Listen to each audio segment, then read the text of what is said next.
पूर्वोत्तर राज्य में दूसरा राज्य जो है भारत का वो था नागालैंड। कौन सा था? नागालैंड। तो उनकी जो है वो आंतरिक समस्या क्या थी वो हम देखने वाले हैं।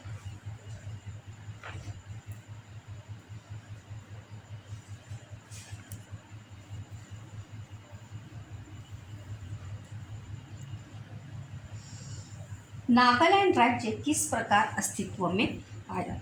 प्रश्न क्या है? नागालैंड राज्य जो है वो किस प्रकार अस्तित्व में आया? देखिए, नागा जनजाति की पहचान योद्धा जनजाति के रूप में बनी हुई है। मतलब वहाँ के लोग जो है किसके लिए पहचाने जाते? योद्धा, मतलब ब्रेव, बहादुर। इसलिए वहाँ के लोग जो है वहाँ पहचाने जाते हैं। और इसीलिए पूर्व हिमालय, नागा, टीले, असम तथा म्यांमार के सीमावर्ती क्षेत्र में नागा जनजाति की क्या थी? बस्ती थी। मतलब ये लोग जो है किसके लिए जाने जाते थे, पहचाने जाते थे? अपनी योद्धा जनजाति के लिए। और इनकी बस्ती भी ऐसे ही क्षेत्र में वहाँ पर देखने को मिलती थी। वर्ष 1946 में कुछ पढ़े लिखे नागा युवाओं ने नागा नेशनल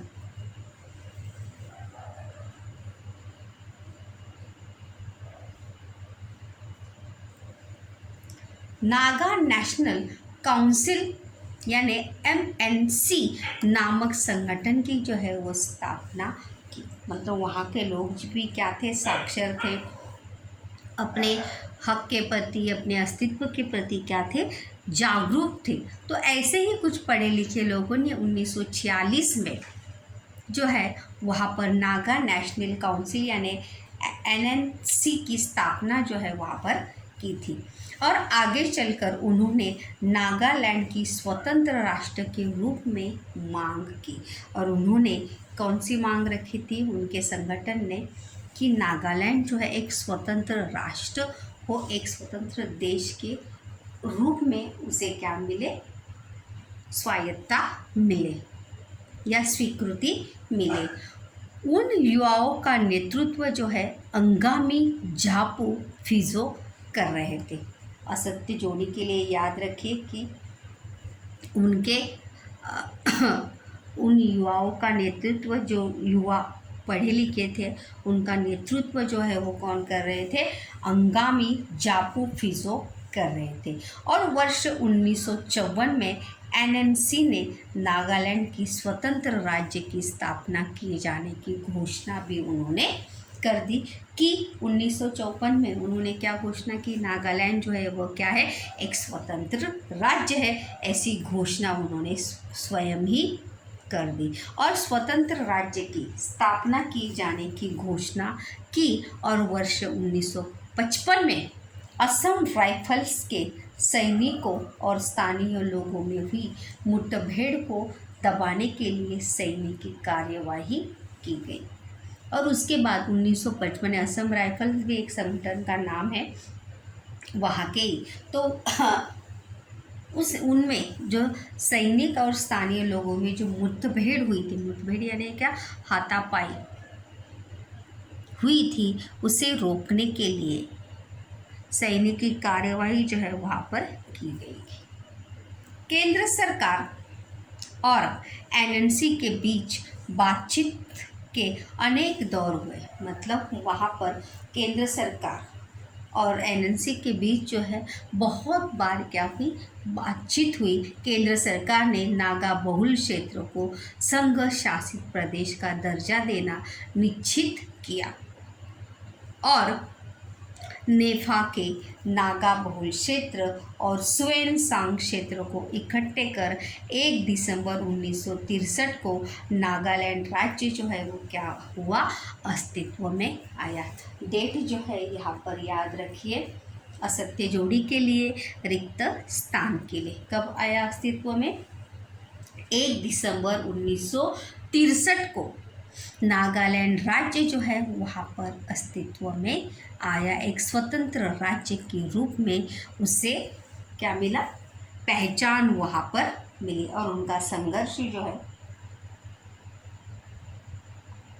वहाँ पर समाप्त हुआ। अगला राज्य है वो है असम। क्या है? असम।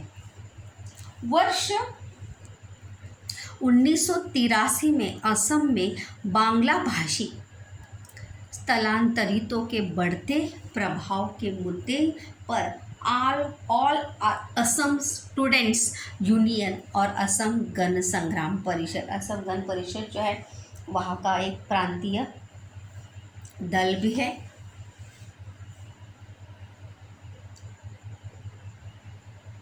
असम गण संग्राम परिषद ने तीव्र आंदोलन वहाँ पर छेड़ा था। किसके लिए? एक स्वतंत्र राज्य की मांग के लिए। और वर्ष 1985 में प्रश्न भी है यहाँ पर, देखिए आसाम राज्य का। असम में शांति स्थापित करने में सफलता मिली। क्या है प्रश्न? असम में शांति स्थापित करने में सफलता मिली। उसका उत्तर ही ये है कि असम में पहला पॉइंट वही है उसका। यहाँ पर अगर हम देखेंगे तो पहला पॉइंट वही है कि असम में बांग्ला भाषी स्थलांतरियों का वर्चस्व जो है वो क्या हो रहा था? बढ़ता जा रहा था। मतलब असम में बांग्ला भाषी स्थलांतरित लोग जो है वहाँ पर क्या हो रहे थे? बढ़ रहे थे। दूसरा पॉइंट है बांग्लादेशी घुसपैठियों के कारण स्थानीय लोगों में असंतोष जो है वो क्या था? व्याप्त था। मतलब दूसरे लोग आकर यहाँ पर बस रहे थे, इसलिए वहाँ के स्थानीय लोग जो वहाँ के पहले से ही वहाँ पर रह रहे थे उनमें असंतोष जो है, असंतोष का मतलब है नाराज़गी जो है वो क्या हो रही थी? बढ़ रही थी। तीसरा पॉइंट है ऑल स्टूडेंट्स। देखिए यहाँ पर दिया भी है ऑल स्टूडेंट्स यूनियन और असम गण संग्राम परिषद, जो अभी असम गण परिषद है, ने घुसपैठियों के विरुद्ध, घुसपैठी यानी क्या? जो वहाँ पर स्थलांतरित होकर आए थे, उन्होंने आंदोलन छेड़ा। और वर्ष 1985 में प्रधानमंत्री राजीव गांधी, केंद्रीय गृह मंत्री शंकरराव चौहान और असम नेता प्रफुल्ल कुमार महतो के बीच समझौता हुआ और